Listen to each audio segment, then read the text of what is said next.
let me tell you something that most sellers have no idea it's happening right now behind the scenes in real estate. The way homes are being listed, marketed, and exposed to buyers is starting to change. And if you are thinking about selling, this shift can directly impact your visibility, your offers, and ultimately your bottom line. Because for years, sellers have been told something very simple. List your home on the MLS, the multiple listing service, and your property will be seen everywhere. Every buyer, every agent, every platform. That has been the foundation of the US real estate market. Open access, full exposure, maximum reach. But what if that starts to change? Hi, my name is Rima Rafeh with the Rafeh Group here with the eXp Realty in Santa Clarita Valley, Los Angeles area. And today I want to walk you through something that is not being clearly explained to sellers yet. There's a shift happening toward exclusive listings, private inventory, and selective exposure. And while it may sound like an industry detail, it has very real consequences for your home sale. Now let's simplify this. Traditionally, when you list your home, it goes into the MLS, the multiple listing service. From there, it feeds to Zillow, Realtor.com,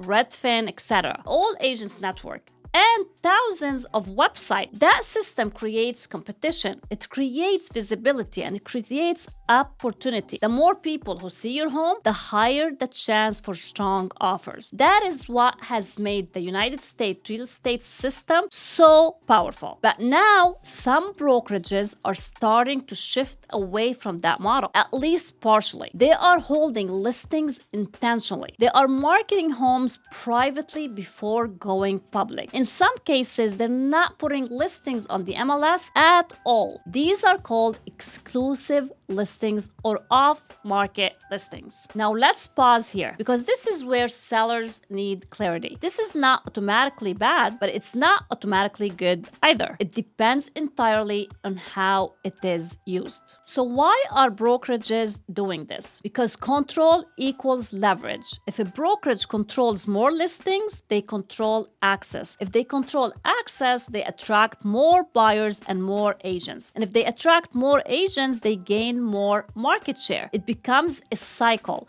The more inventory they hold, the more valuable they become. But there's the part the sellers need to understand. What benefit a brokerage does not always benefit a seller, because your goal is not control.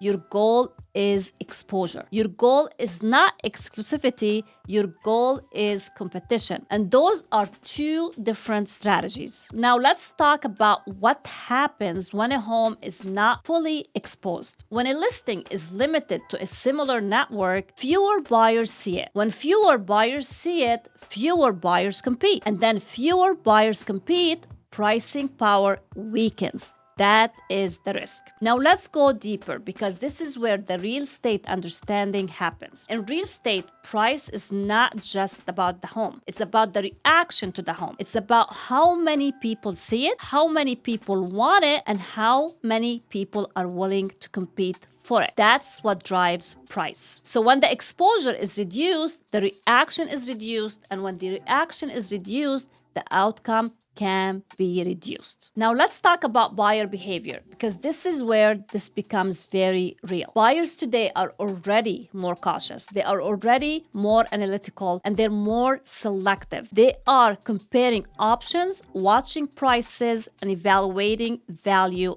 carefully. Now imagine that same buyer in a fragmented marketplace where not every listing is visible. What happens? They rely more heavily on specific agents. They rely more heavily on a certain platforms. They may miss opportunities entirely. And that creates something new.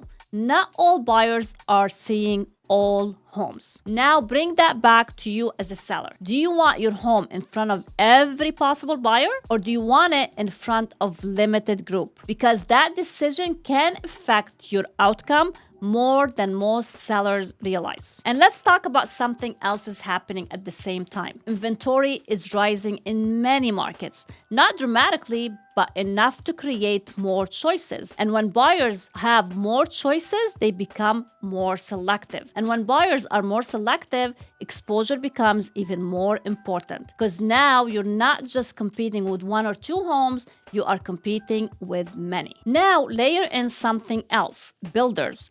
Builders are offering incentives, rate buydowns, closing cost credit, upgrade packages. They are not holding inventory privately. They are pushing it out aggressively. That means resale sellers need to compete not just on price, but on visibility and value. And imagine competing in that environment while limiting your own exposure. That's where sellers need to be careful. And let's talk about the other side of the conversation, because there are situations where exclusive listings make sense. Privacy, high-profile sellers, luxury properties, very specific buyers pools. In those situations, controlled exposure can be strategic, but those are exceptions, not the rule. For most sellers, especially in a market where buyers are cautious and competition exists, the goal should be simple. Maximum exposure, maximum visibility, and maximum competition. Now let's go deeper into something that's not talked about enough. Perception. In real estate, perception drives behavior. A home that is widely marketed feels active, competitive, and desirable. A home that feels hidden can sometimes feel uncertain. And buyers today already have hesitation. So your job as a seller is to remove friction, not create it. And let's talk about the reverse effect this creates in the industry. When one brokerage holds listing, other may respond by doing the same. That creates fragmentation instead of one central marketplace. Listings become scattered. Some are here, some are there, and some are private. And when that happens, the system that once created maximum exposure becomes less efficient. Now again, that does not mean the MLS is disappearing, but does mean strategies matter more than ever. And let's shift into what you should actually do as a seller, because this is where the conversation becomes valuable. The first thing you need to ask is simple. What is my exposure plan? Not just listing your home. How is this being marketed? And where is it being distributed? How quickly is it hitting the full market? Who is seeing it? And when. The second thing is understanding market.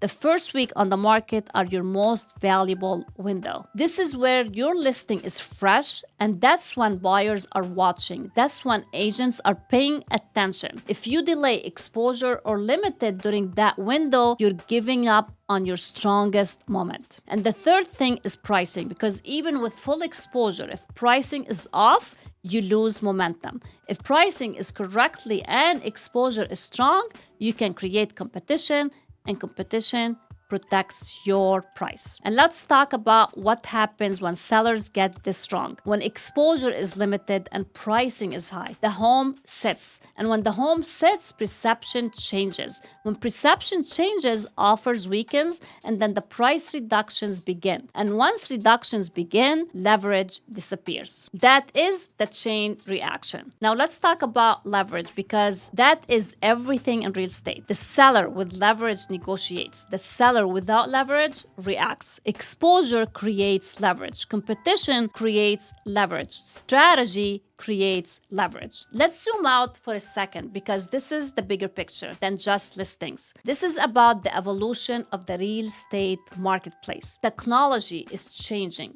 Platforms are competing, and brokerages are evolving, and sellers are in the middle of that shift. But here's the good news. This is not something to fear. This is something to understand, because once you understand it, you make better decisions. You can ask better questions, and you can choose the strategy that benefits you, not just the system. And now let's bring this all home. If you are thinking about selling in 2026, your success will not come from doing what worked 5 years ago. It will come from understanding today's environments. Buyers are more cautious, inventory is higher, and competition exists. And exposure matters more than ever. So the real question is not, should I list my home? The real question is, how should I list my home? Because the way your home is positioned, marketed, and exposed will determine your outcomes. Homes are still selling every single day. Strong homes are still getting strong offers,